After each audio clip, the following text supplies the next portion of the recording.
નમસ્કાર મિત્રો. CSC VLE બન્યા બાદ સીએસસી વીએલઈ તરીકે રોલ્સ એન્ડ રિસ્પોન્સિબિલિટીઝ આપણી શું ભૂમિકા અને જવાબદારી હોય એ સમજીએ. મિત્રો, સીએસસી વીએલઈ બનવાની સાથે જ આપ સીએસસી ફેમિલીમાં જોડાઈ જતા હોવ છો. સીએસસી એ 4 લાખથી વધુ વીએલઈનો સમૂહ છે જે સમગ્ર દેશમાં સેવાઓ પૂરી પાડે છે. G2C એટલે કે ગવર્મેન્ટ ટુ કસ્ટમર અને B2C એટલે બિઝનેસ ટુ કસ્ટમર. એમાં અલગ અલગ સંસ્થાઓ, એજન્સીઓ, કંપનીઓ અને સરકારી વિભાગોની સેવાઓ પૂરી પાડવામાં આવતી હોય છે. સીએસસીની બેનર નીચે કામ કરવાની સાથે જ તમામ સર્વિસ અને કામગીરી મળવાની સાથે જ તમે તમારા પર કેટલીક જવાબદારીઓ અને ભૂમિકાઓ પણ હોતી હોય છે અને કેટલીક વ્યવસ્થા પણ તમારે કરવાની રહેતી હોય છે, જે આપણે સમજીએ વિગતવાર.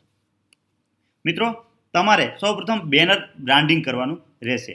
સીએસસી માટે કોમન બ્રાન્ડિંગ છે જે તમામ સેન્ટર પર લગાવવાનું હોય છે. આ બેનર ફરજિયાત છે અને આના દ્વારા એક યુનિવર્સલ એક ઓળખ ઊભી થાય છે અને સમગ્ર ભારતમાં સીએસસીની એક પહેચાન બનતી હોય છે. ત્યારબાદ છે આપણે વર્તણૂક એટલે કે તમારું બિહેવિયર અને રિસ્પોન્સ કેવો હોવો જોઈએ.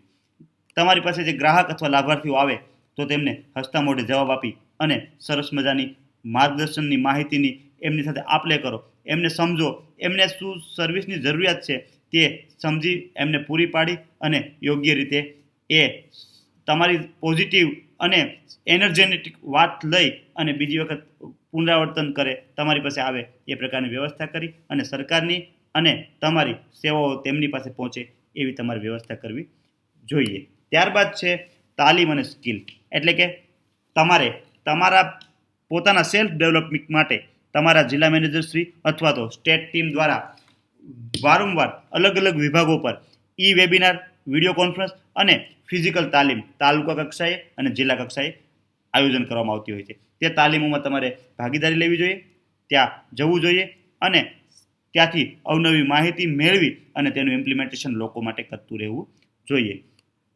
ત્યારબાદ છે ભાવપત્રક. તો મિત્રો, આ તમે અલગ અલગ સેવાઓ આપતા હોય તેમાં અલગ અલગ ભાવો ફિક્સ થયેલા હોય તો એ ભાવો લોકો પાસે એના રેટ ખબર પડે એટલા માટે તમારે તમારી સર્વિસના ભાવપત્રક દિવાલ પર લગાવવા જોઈએ, જેથી કરીને લોકો એનાથી વાકેફ રહે. અને ત્યાં તમે જે સેવાઓ આપતા હોય તો એમાં ફાઇનાન્શિયલ સર્વિસ હોય, ડીજીપેની હોય, તો આવી કેટલીક સર્વિસમાં રજિસ્ટર નિભાવવા પડતા હોય છે. તો તમે જે ટ્રાન્ઝેક્શનો કરો તેમાં ગ્રાહકના અંગૂઠા સહી સાથે ટ્રાન્ઝેક્શન નિભાવવાના રહે, જેથી કરીને ઇન ફ્યુચર ડિસ્પ્યુટ થયા હોય તો એમાં તમારી પાસે બેકઅપ રહે અને ટ્રાન્ઝેક્શનમાં જે તમે આંકડાઓ લખ્યા હોય તે લોકોના પણ ધ્યાને આવે અને એમાં સાઇન કરીને એ પોતાની સહમતિ તેમાં દર્શાવી શકતા હોય છે. આ ભાવપત્રક સિવાય બીજા ઓવરચાર્જ લેવા ન જોઈએ. ઓવરચાર્જથી દૂર રહેવું જોઈએ. તમારે દરેક સર્વિસના નક્કી કરેલા ભાવ અને એ પ્રમાણે જ એમની વસૂલાત કરવી જોઈએ. કેટલીક સર્વિસ ફ્રીમાં છે તો તેમાં તમને સંસ્થા કે સીએસસી અથવા તો કોઈ વિભાગ દ્વારા પેમેન્ટ મળતું હોય. કેટલીક સર્વિસમાં નીચે ગ્રાહક પાસેથી ભાવ, પૈસા, રકમ લેવાની હોય તો એ નક્કી કરેલી રકમ જ તમારે લેવી જોઈએ. ત્યારબાદ છે તમામ સર્વિસ તમારે પ્રોવાઈડ કરવાની રહે, એટલે કે તમારા સેન્ટર ઉપર આપણા સીએસસીની જેટલી પણ સર્વિસ હોય તે મોટાભાગની સર્વિસ તમે પ્રોવાઈડ ત્યાંથી કરતા હોવા જોઈએ અને તે સર્વિસ માટેના ઇન્ફ્રાસ્ટ્રક્ચર અને આઈડીઓ તમે મેળવ્યા હોવા જોઈએ. એની પરીક્ષાઓ પાસ કરી હોવી જોઈએ, જેમ કે આરએપી કે પોઝ પરીક્ષા પાસ કરીને ઇન્સ્યોરન્સ, ત્યારબાદ તમારે ત્યાં આઈઆરસીટીસીનું પેમેન્ટ કરીને આઈઆરસીટીસીની સર્વિસ મેળવેલી હોવી જોઈએ. ઈ સ્ટોરમાં આઈડી બનાવીને ઈ સ્ટોરનું તમે સર્વિસ આપતા હોવા જોઈએ. આવી વિવિધ પ્રકારની સર્વિસીસ તમે ત્યાં ઉપલબ્ધ કરાવતા હોવા જોઈએ.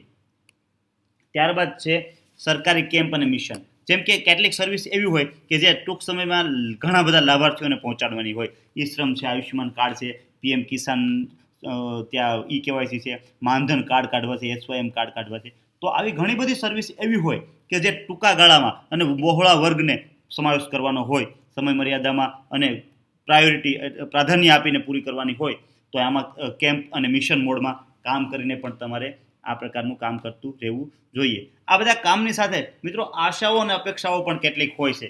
જેમ કે આપણે મલ્ટીપર્પઝ સર્વર વિભાગ અને કામગીરી અલગ અલગ સંસાધનોથી કરતા હોય, આરડી સર્વિસ, આધાર સર્વર, અલગ અલગ પોર્ટલ, ગવર્મેન્ટના બીજા વિભાગોના સર્વર, તો એમાં ઘણી વખત કોઈ ડિસ્પ્યુટ થતા હોય, કોઈ ટેકનિકલ ખામીઓ આવતી હોય, તો પણ આપણે ધીરજથી, ખંતથી લોકોને સમજાવવા જોઈએ કે સર્વિસ સર્વરમાં પ્રોબ્લેમ હોય, બીજું કોઈ હોય, તો પણ તેમને એ પ્રકારે ટેકલ કરવા જોઈએ.